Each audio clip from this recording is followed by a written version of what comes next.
Now, if this box art doesn't scream out final boss to you, then I don't know what will. This is 101 R Smith, and today we will be looking at the Master Grade Providence Gundam. Is this what you were hoping for, you bastard? You shouldn't blame me! This is mankind's dream! Mankind's desire! Mankind's destiny! The Providence Gundam is one of 3 mobile suits developed by ZAF that appear in the second half of Gundam SEED, and is the final boss of sorts. In episode 1, ZAF had Atherin, Diarca, Nickel, and Izak capture 4 to 5 GAT units that the Earth Alliance had produced, later reverse engineering their technology to develop their own Gundams, these being the Freedom, Justice, and Providence, and the Providence itself being one of the first suits to appear in the Cosmic Era to have the Dragoon system, which is SEED's version of the fin funnels.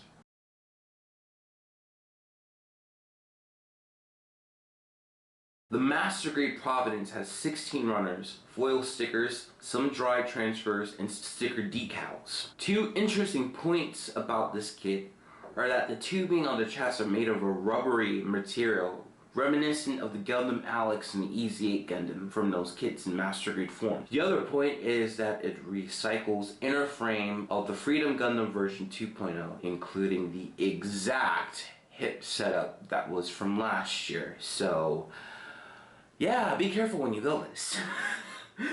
Before you buy, you need to know that at the time of this video, there are currently 2 versions of the Providence that you can buy. The normal release and a limited edition first run. This limited edition features an action base in the shape of the ZAF logo and water slide sheets, but the decals are not for the Providence. They are for the 5 GAT unit Master Grades and the Freedom 2.0. Bandai has announced so conveniently that there is a P Bandai expansion set for the Providence, which will feature more detailed and more articulated effect parts for the Dragoon system, and a water slide sheet exclusive to the Providence. My god, P Bandai, I swear. They have an alternative for nearly every little modification or color. Next you're gonna tell me they're gonna come out with a P Bandai color version of a kit that's almost 10 years old, that should have came out 8 years ago when it was still relevant? Damn it!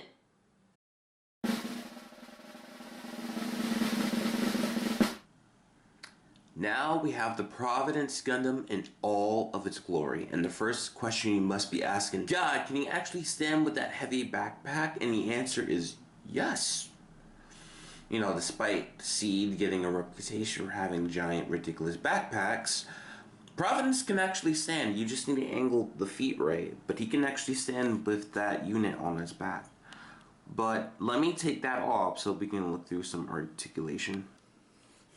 The head is connected to a peg and a ball chain. It cannot go 360 due to the collar. Arm can go way up, and it can go,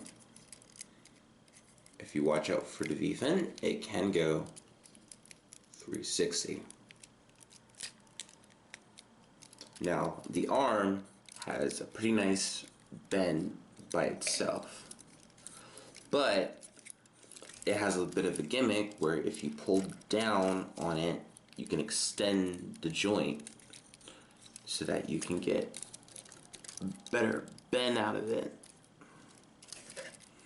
But it will be hampered somewhat by the shoulder armor.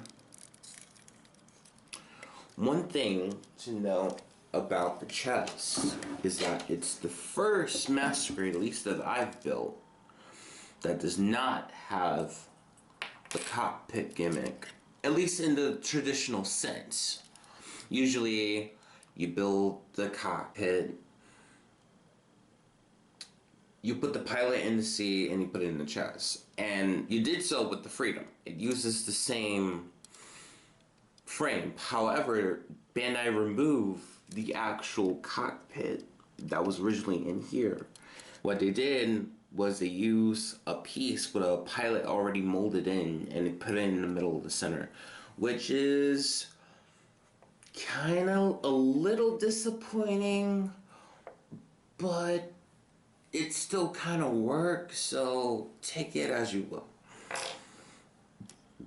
And it also uses rubber hosing for the hoses in the chest piece, which actually really works, and it's really easy to work with once you get it locked into the pegs that it needs to go in. Side skirts, a whole bunch of dragoons. They move up and down, and then the actual skirt can move up, down, and twist somewhat. Same goes for the back and the left. Well, the back can't twist, but the dragoons can move. The hips. Let's not tempt faith. Remember, this does use the same gimmick as the Freedom 2.0, but I'll show you a knee bend.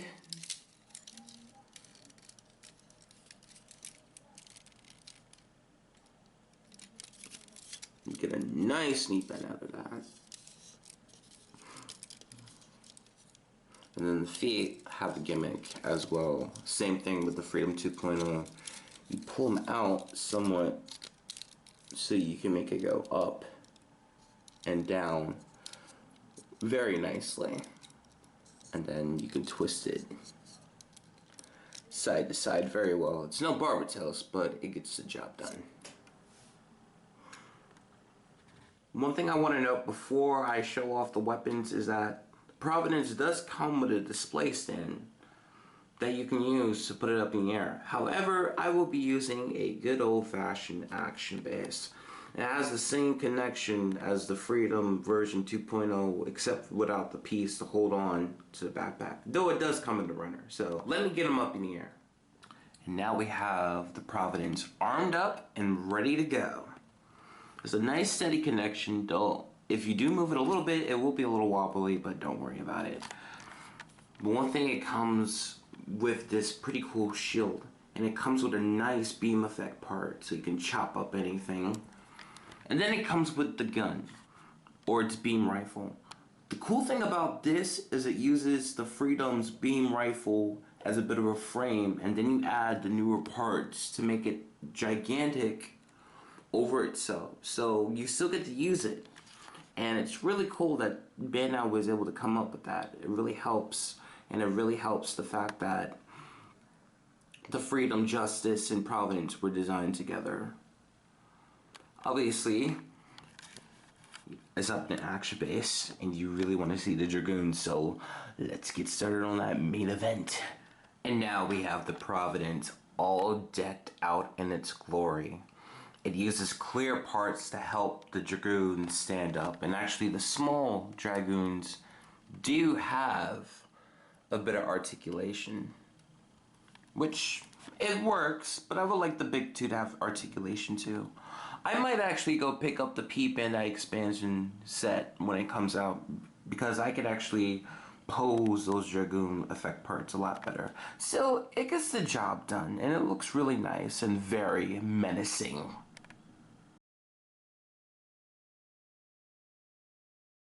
The Providence Gundam definitely accomplishes a lot in its Master Grade form. You get a very detailed and very greatly proportionate Providence Gundam. A Gundam that a lot of people have been waiting 15 years to appear in Master Grade form. You get a few, but definitely very noticeable accessories. And you get some unique build aspects that you don't get in a lot of Master Grades, such as the rubbering for the hosing. Definitely works, and it's thankful to have Freedom 2.0 to use as its base. However, there are some drawbacks to it. Obviously, the hip section is very touch and go. There was a lot of issues that people had last year where they would connect the feet into the peg and the hip section, and the hip would break, and they just lost an awesome kit to use. And it's a little sad to see that Bandai didn't try to maybe alleviate that in some way, that they just kind of went with it. Me personally, I did not have that issue with my Freedom 2.0, but it did leave me cautious, which is why I exercised the joints before I put them on, with the Freedom and now with the Providence. I am a little disappointed that there's not an actual cockpit gimmick, but I'm just happy to have the kit in master grade form. One other little nitpick is that the V-fin came off very easily. In the course of recording this review, the V-fin came off 3 times to the point where I just had to glue it down, that and the piece that holds the V-fin together, which is a little annoying. Overall, I'll say get the Providence. It's a great kit. Some people have been waiting 15 years for. It will look so nicely next to your Freedom, and hopefully with the Justice coming out in June, it will look amazing! So, get it, good kit, has some flaws, be patient with it. This is 101R Smith, and I will see you later. Peace!